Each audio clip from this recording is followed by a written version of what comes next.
2014 সালের 5ই এপ্রিল আমরা শুরু করেছিলাম এবং 2014 সালের 5ই এপ্রিল রাত 11টায় স্যাটারডে নাইট স্পোর্টস দিয়েই যমুনা টেলিভিশন যাত্রা শুরু করেছিল এবং সেই অনুষ্ঠানে একটা অনেক বড় চমকের জায়গা ছিল।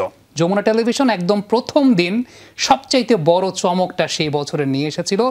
এই সেটে স্যাটারডে নাইট স্পোর্টসের সেটে উপস্থিত ছিলেন দ্য লেজেন্ড ওয়াসিম আকরাম। দেখে আসবো আমরা।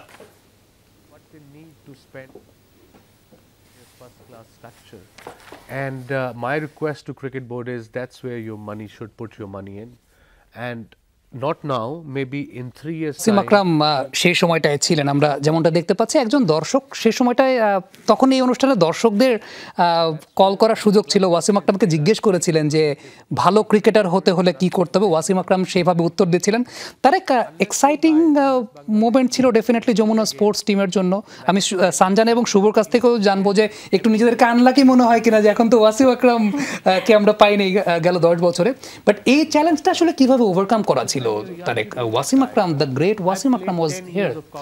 শুরু থেকেই আমাদের যমুনা একদম চলার পথ থেকেই কিন্তু আমাদের ভিশনটা অন্যরকম ছিল এবং যার শুরুর চমকটা আমরা ওয়াসিম আকরামকে দিয়ে করতে চেয়েছিলাম এবং সেটা সফল হয়েছিলাম। এবং নিশ্চয়ই আমি তখন আজ থেকে 11 বছর আগে ওয়াসিম আকরাম বাংলাদেশের কোনো একটা টি-20 ওয়ার্ল্ড কাপ চলে তখন, টি-20 ওয়ার্ল্ড কাপ চলছিল তখন, এবং ওয়াসিম আকরাম বাংলাদেশের কোনো একটা টেলিভিশনে স্পোর্টসের কোনো প্রোগ্রামে তিনি আসবেন, সেটা ওই সময় আসলে অনেকটা কঠিন ছিল, এখন যতটা সহজ।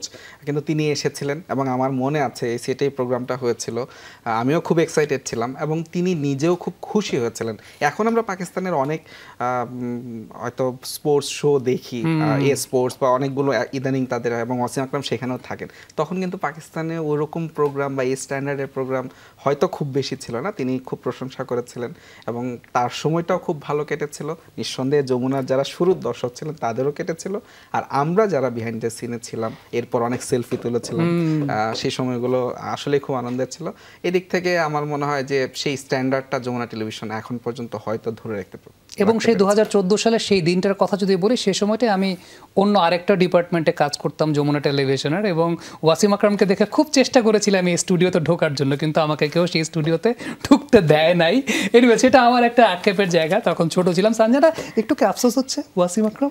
আমার তো ডেফিনেটলি অনেক বেশি আফসোস হচ্ছে যে এত বড় একজন লেজেন্ড এখানে এসেছিল, এবং তখন তো আমি নিজেও অনেক ছোট ছিলাম, তাই হয়তো ফলো করা হয়নি। বাট যখন এখানে জয়েন করার পর আমি ফার্স্ট টাইম শুনেছিলাম যে ওয়াসিম আকরাম এসেছিলেন এখানে, তখনই আমার খুব বেশি খারাপ লাগছিল যে আচ্ছা আমি আরেকটু বড় যদি আগে হয়ে যেতাম তাহলে নিশ্চয়ই এখানে জয়েন করতে পারতাম বা বিহাইন্ড দ্য সিনে আমি থাকতে পারতাম। মানে তখন আমাদের আফসোস, আমরা তখন বড় হইনি। এনিওয়েজ আমরা ওয়াসিম আকরামের প্রসঙ্গটা থেকে একটু শুভর প্রসঙ্গে। তবে সামি, আমি একটু এখানে ইন্টারাপ্ট করতে চাই। আপনার যে আফসোসের কথা আপনি বললেন যে স্পোর্টসের সাথে আপনি জড়িত ছিলেন না, যে কারণে আপনাকে আসতে দেওয়া হয়নি। আজকে যে আপনি সামি অ্যানালিস্ট হিসেবে আমরা যাকে বাংলাদেশের মানুষ চেনে, সেই সামিরও উত্থানটা কিন্তু এই স্পোর্টস ওয়ার্ল্ড, এটা আমি বলতে চাই। হ্যাঁ, আপনি কিন্তু এখানে স্পোর্টস ওয়ার্ল্ড শুরু করার পর তারপর থেকে আপনার আজকের যে অবস্থান, এবং এখনো আপনি আমাদের সাথে আছেন, আপনার আছে। তো আমার মনে হয় সেই আফসোসটা আপনার না রাখাই উচিত।